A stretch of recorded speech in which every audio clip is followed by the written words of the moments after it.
na Salamat doon sa kaayo, guesting Mr. ni Chair. PRD. Ang tingin ng mga senado. Sa May sinabi Tagalog, ngayong gabi si panunuya yun Senator eh. Risa Ontiveros. Akala Pero na mamaya ko na nagpapakute siya. Akala niya cute siya. Hanggang ngayon, pinag-uusapan na yung ginagawa niya actually. Kuanggod, Bisaya. Ang ano rito, ang pinaka, anong tawag nito, isang comment eh. Alingug-ngug kay ni si Risa. Sabi sir, no? At saka yung, yung salamat kaayo, Mr. Chair. Ang tingin ng mga... Alam mo, sa Tagalog, panunuya yun eh. Akala na, nagpapakute siya. Akala niya, cute siya. Nakakata-cute yung ginagawa niya actually. Pero sinabi niya ngayon sa mga balita na once daw, pag dumalo sa next hearing, si dating Pangulong Digong ay ipapasight in contempt niya raw kapag magmumura. Sa tingin niyo po ba, anong magiging resulta niyan pag magkaroon ng ganoong hakbang at kung itutuloy? She cannot do that. You can ask, she can recommend, but I doubt whether the distinguished gentleman of the upper chamber of Congress will accede to her request. Oo nga. At, kasi alam naman natin, number one, yung pagmumura, may desisyon na Supreme Court. Hindi illegal yan, no? Pangalawa, kada lalabas lang ng desisyon ng Korte Suprema na anong tawag nito, yung mga mambabatas hindi pwedeng abusuhin yung kanilang contempt power. Oo, considering na sa Sir Jay, sa mga kababayan, sabi nga ng isang nabasa ko na comment dito na buhay daw muli yung dugong DDS nang makita nila sa platform sa Senado ay si dating Pangulong Digong. Alam mo, isa lang ang ibig sabihin yan na ang tao naniniwala sa katotohanan. At dahil katotohanan yung sinasabi, talagang mabubuhayan ka ng dugo because ngayon merong boses na nagsasalita para sa taong bayan and no less than the former president of the Republic of the Philippines, no? Kaya nga sa lahat ng opening statement, talagang sumaludo tayo ng gusto doon sa mga binitawang salita ni Senator Robin Hood Carino Padilla, no? Nung siya magbigay ng kanyang panimulang ulat, no? Panimulang pananalita dahil walang script, wala lahat, talagang galing sa puso, no? Galing sa practically he spoke the language of the masa, no? Yung gustong parating ng simpleng Pilipino. Dahil saan ka man sulok pumunta, isa naman ang sinasabi, walang masamang tinapay doon sa war on drugs. Ang masamang tinapay lang yung mga protector. Hindi natin alam, no? Although alam ko, ninang si Senator Risa ng isang drug lord, no? Sa Valenzuela, nung mahuli yung mga canister doon, no? Yung Chinese, no? Ninang siya sa kasal. Pero hindi natin sinasabing protector siya, no? Sa larangan ba ng pagbabalita, Sir Jay, sa inyo pong karanasan, na malalim na karanasan, nakakita na ho ba kayo ng presidente ng pinatawag sa Senado at inimbestigahan yung mga dati niyang programa? Wala, no? Actually, supposed to be, pwede namang maraming beses na tumatanggi yung halos lahat ng mga inimbita. Pero siya, wala kasi siguro siyang naisitago o tinatago, kaya ginarapat niya magsalita. At saka ang dami na kasing pagkakataon na puro mali-mali yung mga impormasyong lumalabas. And it's about time siya na ang magsalita. At saka tama siya eh. Presidente siya noon, yung mga patakaran na ginawa niya ay sa tingin niya ay angkop doon sa kanyang pagiging Pangulo because pagdating sa ganung bagay, walang makaka-question. Siya ang presidente noon eh. Kumbaga parang simple lang, o sa Bisaya pa, pag presidente sa mo. Mag-presidente muna kayo bago nyo questionin. Kasi pag presidente ka, you have to do something. And he did it. And I'm sure 87%, if not 90% of the Filipinos, ang natuwa doon sa resulta ng kanyang ginawa. Dahil natahimik tayo eh. Na kami na lang, halimbawa sa Quezon City, dati-dati sinusundo pa namin yung mga anak namin babae paggabi dahil natatakot ka ma-rape o masaksak, no? Pero for 6 years, talagang kahit umuwi ng madaling araw, wala kang pagkabahala, wala kang inaalala. Yun lang. Dito na lang eh. pag-uwi ko rito sa Davao, sa napakatahimik na barangay na pinanggalingan ko, pag-uwi ko, bagong 2016, noong 2010, 11 yung pusher dito sa napakaliit na barangay. Ganun nakalala ang droga noon eh. And ako natutuwa hanggang ngayon. Wala nang naglakas loob, no? Kasi ang tao rin namulat na eh. Oh, yun ang epekto noon. Ano man ang sabihin ng mga nasa oposisyon o yung mga kaibigan ng mga nasa sindikato ng droga, malayo sa katotohanan yun. Yung huwag na tayo magpaligoy-ligoy pa. Kwentuhan lang tayo ng tapatan, malinaw pa sa sikat ng araw.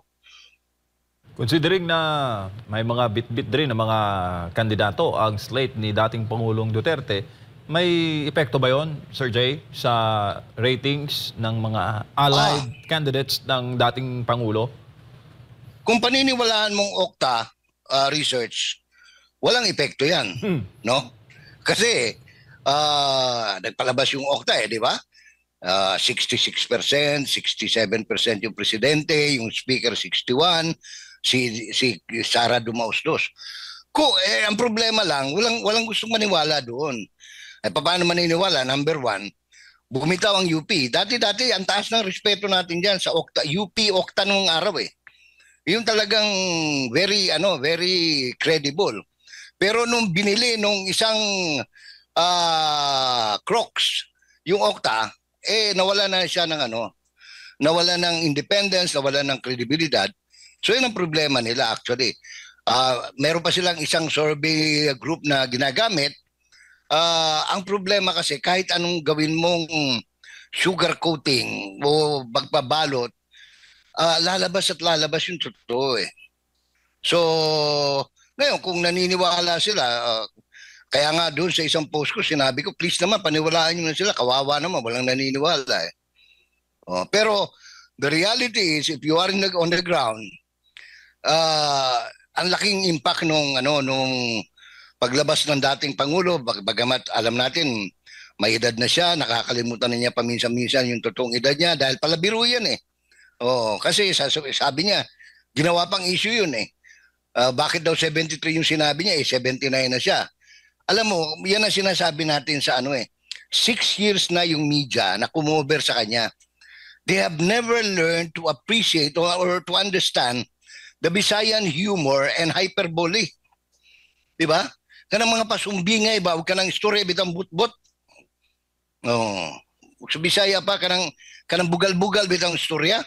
Tigyo na masabtan sa mga taga-Manila o sa ubang tao. Ang makasabot na Bisaya rapod. Yan yung hindi maintindihan ni Risa Ontiveros na tinotroll lang siya ni dating Pangulong Duterte. Correct. At saka si Risa naman, kahit naintindihan yan, dahil medyo, sorry na lang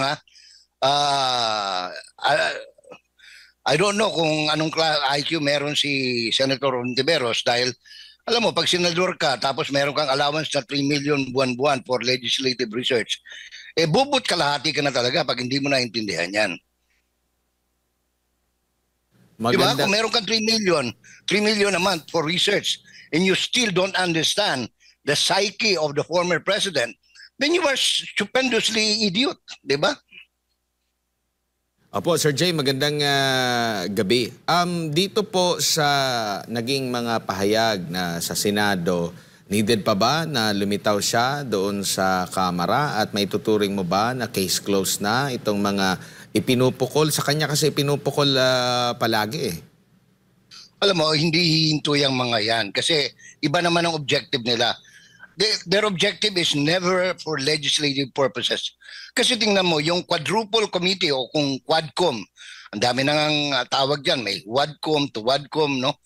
Pero ang totoo niyan, quadruple committee, 4 na committee yan, nagsama-sama. Tinitingnan ko, from all the literatures available, wala silang in aid of legislation. And you cannot conduct a business on a public hearing tapos sasabihin mo in aid of legislation, wala ka namang proposed bill na tinitingnan. Di ba? Saksak sinagol na sila, huwag sa Bisaya pa ba? At saka beside, no? Kung talagang may konting kahiyang pang natitira, after all the troubles itong skandalo na nangyari the last 2 days, no? Diyan sa mababang kapulungan, they should already disband. Kung gusto pa nilang may matira pang konting respeto ang taong bayan, no, ang Pilipino sa House of Representatives.